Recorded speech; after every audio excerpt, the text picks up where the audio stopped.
What's going on, guys? Andrew back with another episode of iPlay Raid Shadow Legends. Today we got kind of a fun build. Here today. We're going to be building off of a legendary champ known as Elanaril from the High Elves faction. And she's pretty cool looking. Purple hair, gold outfit. I just picked her up a couple months ago. Haven't really had a chance to use her yet.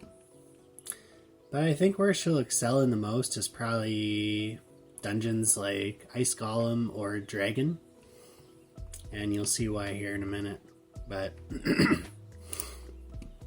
her primary skill is not even booked out yet, so the build's not even half ready.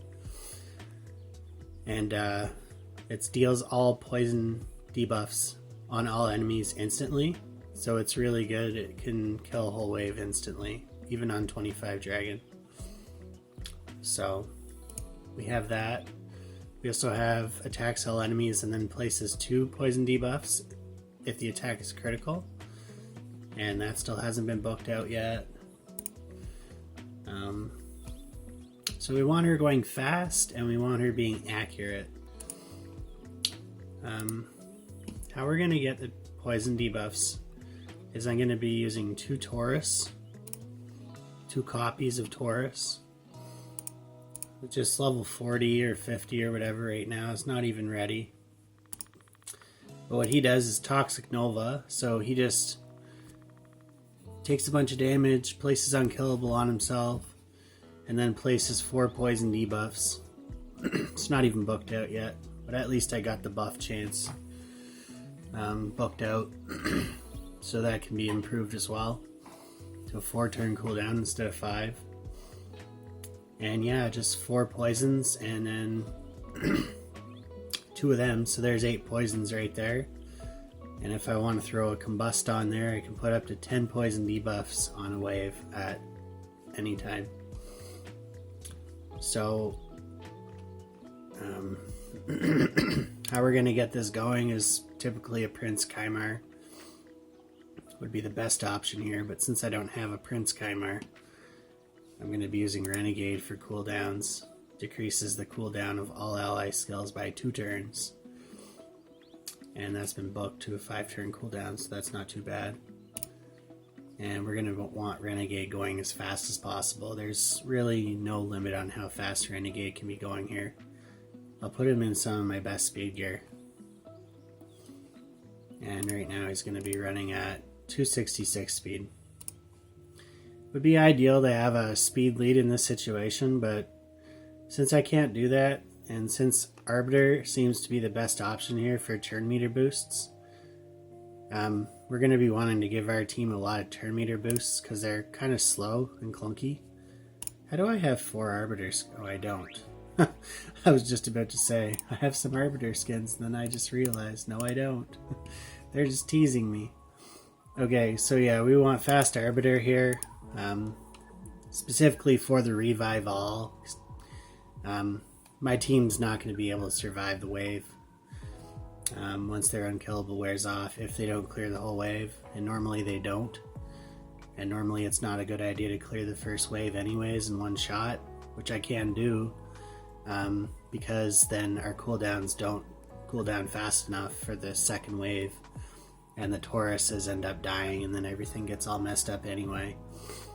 So we're going to kill the first wave a little bit more slow than ideally, but when the build's fully optimal and everybody has their books and stuff like that, I think we can get it running pretty quick. Arbiter 331 speed and 53k HP. It's really all that's important on her for this build. And I'm going to go into the masteries here as well. I think masteries will help out a lot, especially when just building the team from scratch. Especially on fast champions, like I've got Elanaril. She's going to be using timely intervention, so this works really good with Taurus because both Tauruses are going to drop below 25% HP, So she'll gain an instant 40% turn meter boost right away, as will Arbiter. And then if they die, they'll just gain 8 speed for each dead ally and just keep going faster and faster.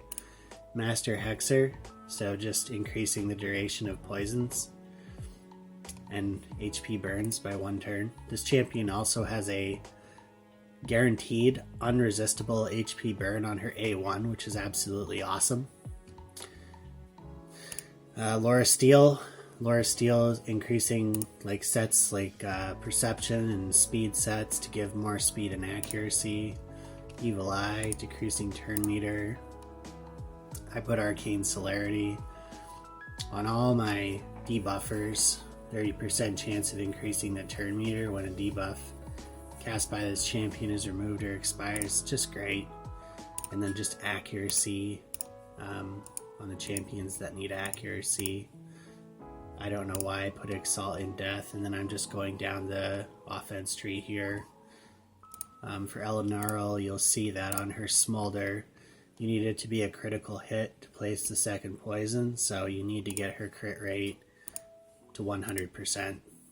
She doesn't do a whole lot of damage, and her accuracy probably could be improved a bit. But I'm just doing Dragon 20 right now for testing, so I don't really feel like 213 accuracy is bad for Dragon 20, but it might not work on Dragon 25. Now, the Combust doesn't need accuracy, just want to point that out. So if you don't plan to use the Smolder, then you don't need accuracy on Elanaril at all. But yeah, we want her going pretty quick. Put her at 214 speed, and then all of those turn meter boosts, the Arbiter turn meter boosts, and the Timely Intervention turn meter boosts, we'll actually have Elanaril going after the Tauruses, following the first turn, because she'll just lap them. So we want our Tauruses going average speed, or about the same speed as well. And right now, this team is not even remotely speed tuned. I just wanted to kind of show it off today. It's kind of a troll build. It's kind of funny the way it works right now, but you'll be able to see, like with books and all that on the skills, that this team will definitely be able to take out wave 1 and wave 2 in one shot when they get fully booked out and properly speed tuned. The Taurus is all he needs is speed and accuracy, big accuracy and 180 speed on Taurus. And then I think I might pop Timely Intervention and Spirit Haste on Tauros as well. And I think I might want to throw Evil Eye on there because it's pretty good. And then just, I guess, offensive masteries, because he doesn't really need defense. He has Unkillable up, should the wave survive, for 2 turns. And that's why we don't want him going super fast either, because we don't want that Unkillable buff wearing off. So yeah, both Tauruses are built out pretty much the exact same way. We've got a level 40 Tauros right here. I'm just working one at a time. This one's 174 speed and 232 accuracy. You could use, prospectively speaking, level 40 or 4-star level 1 Tauruses, but then you wouldn't get the accessories, and that's kind of why I'm building them out, to get them more speed and more accuracy and stuff like that. So I wanted to be able to do Dragon 25 with this squad if possible. So yeah, see, he doesn't even have his masteries yet or nothing like that. And then Arbiter, pretty similar masteries to Elanaril, only, Renegade. Or no, yeah, Elanaril. The only difference is we did put lasting gifts for the, to extend the duration of the increase attack for things like Arena and stuff like that, and rapid response. because this champion does cast buffs. We want her going as fast as humanly possible.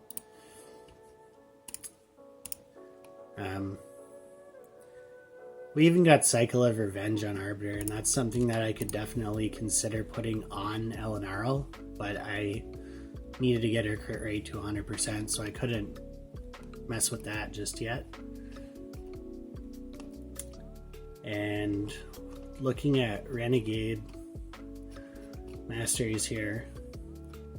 Where's Renegade? Why does this always happen to me when I'm doing videos, man? Yeah, so we'll take Renegade right down into Cycle of Revenge, because he doesn't need attack, offense, nothing like that. And we'll take him right down into Timely Intervention as well. Like I said, you can't have Renegade, you can't have your cooldown champion, your cooldown reset champion, going too fast. Hell, he could go faster than Arbiter for all I care. It really doesn't matter. As long as he's cooling down the skills as fast as possible. That's really all that matters. 266 speed and yeah, 45k HP. And his gear's not even fully leveled up. Is he booked out? Arbiter's fully booked out too. I just want to point that out, okay? Because her Destiny's Call revives all dead allies and then fills the turn meter of all allies by 20%, then grants an extra turn if a champion was successfully revived, is on a 5-turn cooldown. That is important here. It has to be booked out. And then the Mentor of Heroes needs to be booked out. If you're lucky, you could land 3 books and get these booked out. 3-turn cooldown, increase attack, fill turn meter 30%, heals all allies 25% if they have less than 50% HP. So it's going to work really good. We're going to get a lot of Timely Intervention procs from that skill. Healing up. And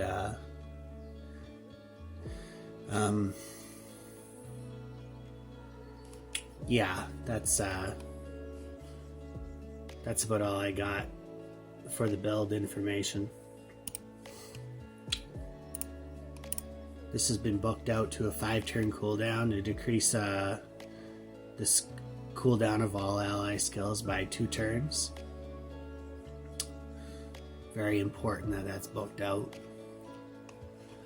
And then the Tauros poisons, they're on a 5-turn cooldown, so and the Elanaril Combust is on a 6-turn cooldown. So as you can see, we're going to be fast enough if everything was booked out to one-shot the waves on turn 1 and turn 2, in round 1 and round 2. However, since I don't have that, I had to mess with the team setup and just kind of get creative here. And the best thing I could come up with is to open up round 1 with Renegade's A2 and Elanaril's A1 and Arbiter's A1, and then just open up with Tauros's Toxic Novas, and then don't use it for the rest of the round.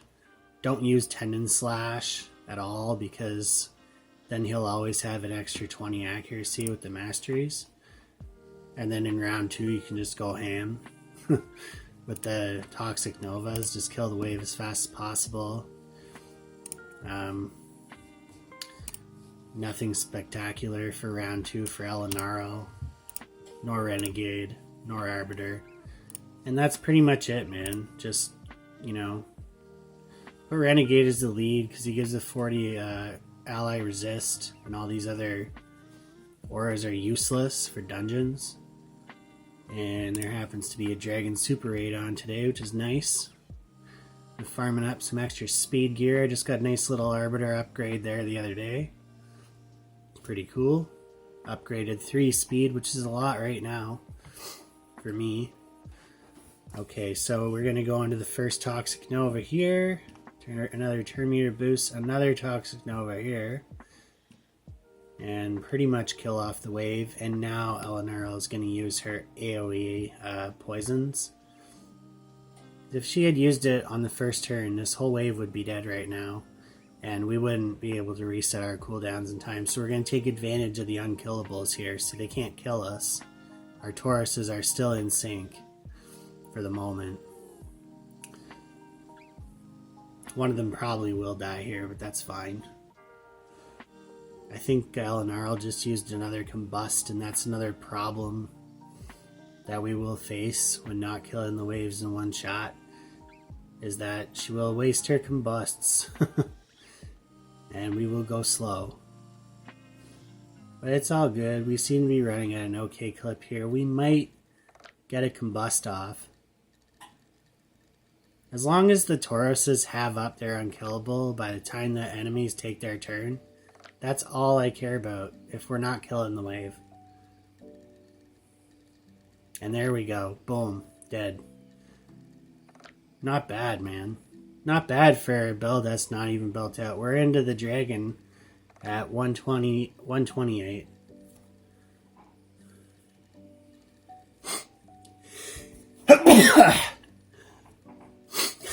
Holy fuck. Fuck me. Holy jumpins'. And then we'll just kill off the dragon with poisons now. It don't matter what the Tauruses can die here. It's okay. They'll just get picked back up anyway. It's not a big deal. And now look at that. We got another unkillable coming up. So the Tauruses are pretty, you know, they're pretty tanky, man. They may not have a lot of HP, but they're pretty darn hard to kill.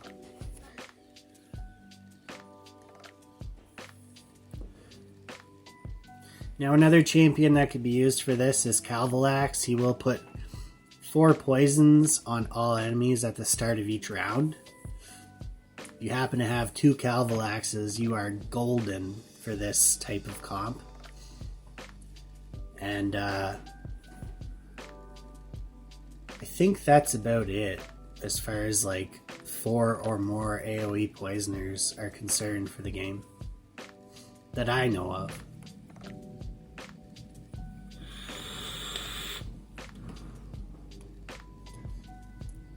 Now what we call this here, what this type of build is called, is the Poison Exploder build. Or the Combust build. I like to call it, I don't like the Poison Exploder build. I like the name Combust build better. Sounds more, just sounds more stylish to me. So yeah, 3 minutes is pretty average run for this squad. We'll go through it again just to show you guys that it wasn't a fluke. They do mess up their timing a lot. You'll notice that if you watch 10 runs or whatever, it happens. It's like eating a bag of Skittles, man. You get a different one every time.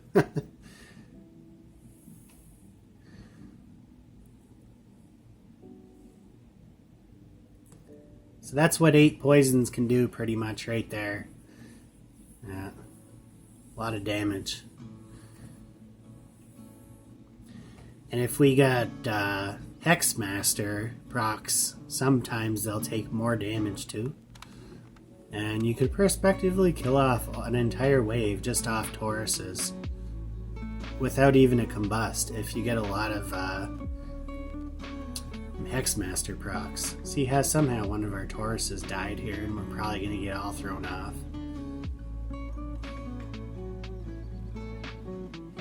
But anyway, it should be fine. It shouldn't matter a whole lot. I was able to land some decreased speeds with Renegade too, which is nice.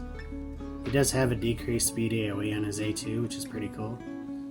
And there, we just somehow managed to fall into a perfect timing Combust and pretty much kill off the whole wave. So see, it's just a fun build to watch, and look at this, like everybody was dead and now the wave's dead. Like that's just how this build works. It was off timing and then it came back somehow. I love watching. This is just a fun build to watch, man. I'm not going to sit here and tell you it's the best build, because no, I can do Dragon 20 with a 3-man team and 2 food champions, but that's no fun.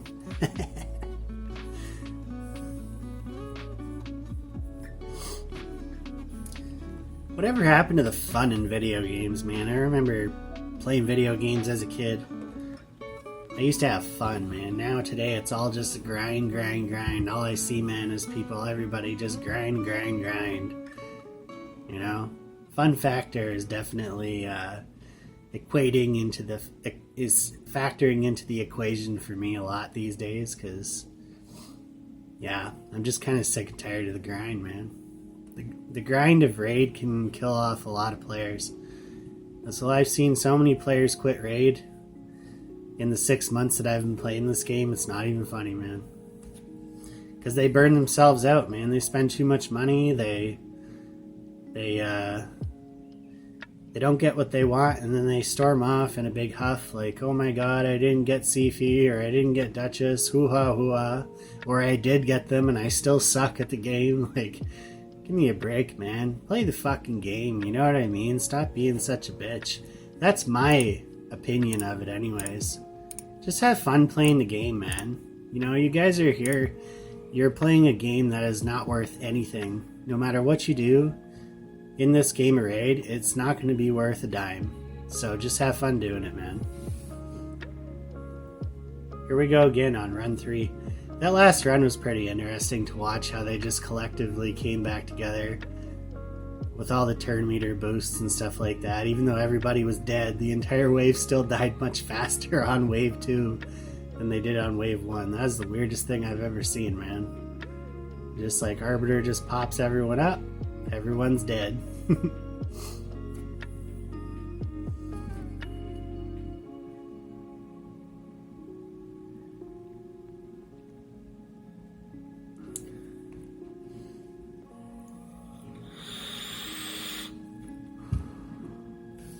And looks like we're on good timing to go right into another Combust here.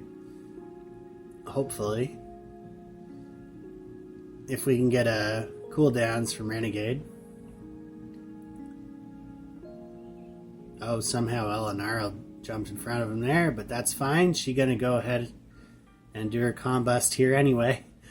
So, yeah, see, she's fast, man. 214 speed, she's still really fast with all them extra turn meter boosts.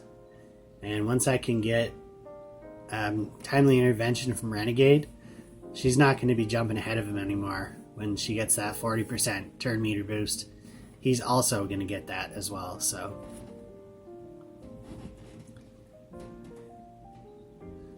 watch her turn meter boost. Oh, okay, never mind. I want to kind of showcase just how much turn meter. I think you guys know how much 40% turn meter is. Okay, so hold on a minute here.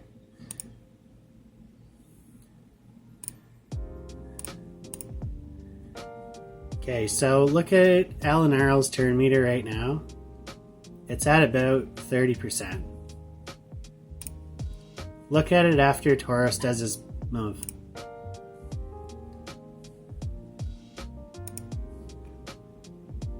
Look at it. That's after Tauros's turn.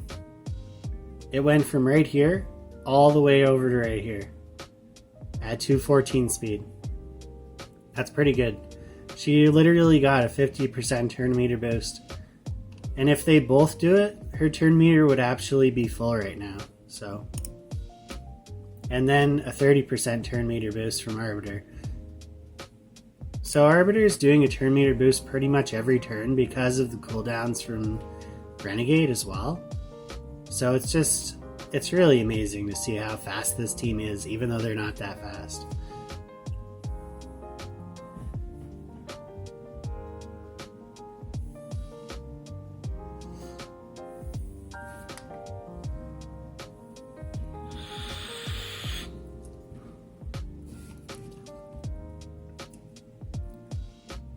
But yeah, you could really pay to win out this team. If you got 2 Calvalaxes and a Chimar, you're doing this level in probably 45 seconds at most. I'm not even kidding you, possibly even 30 seconds. You could probably do 25 at the same rate. Straight up. All you need is, you definitely need an Elanaril. You need somebody who can explode all the poisons on the enemies at one time. And I don't know anybody else in the game who does that. There may be 1 or 2 others who do it, but I don't know who they are.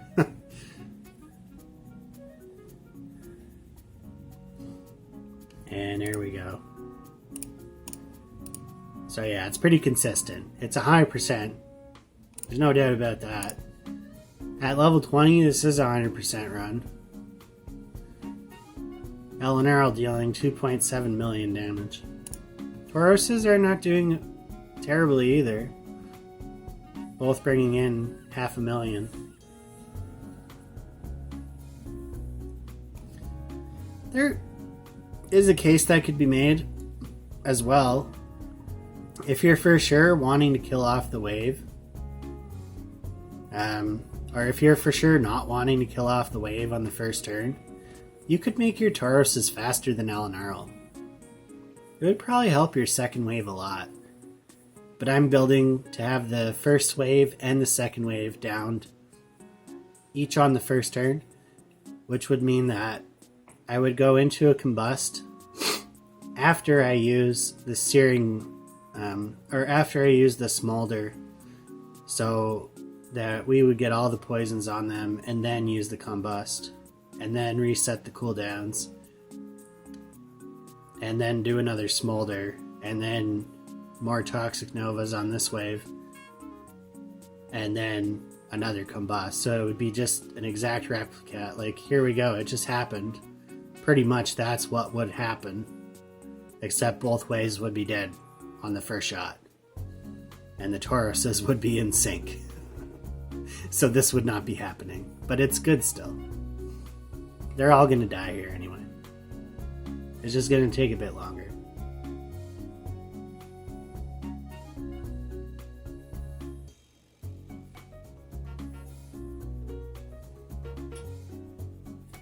Never in any threat of dying. As long as Arbiter survives, the whole team will survive. There are funky things on levels 21 through 25. Like, there's a level where the second wave has block revive.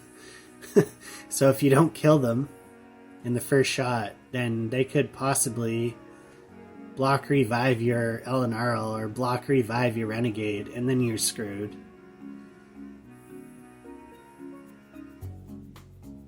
There was also champions that play sleep, so they'll make your Tauruses go out of sync because their cooldowns will not occur when they're sleeping.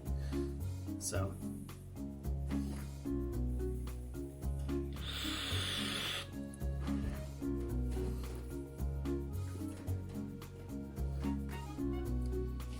but yeah, man, I had a lot of fun building this team, and you know, once it's fully built out, it's just going to be my dragon clearing, ice golem clearing, hopefully ice golem clearing team.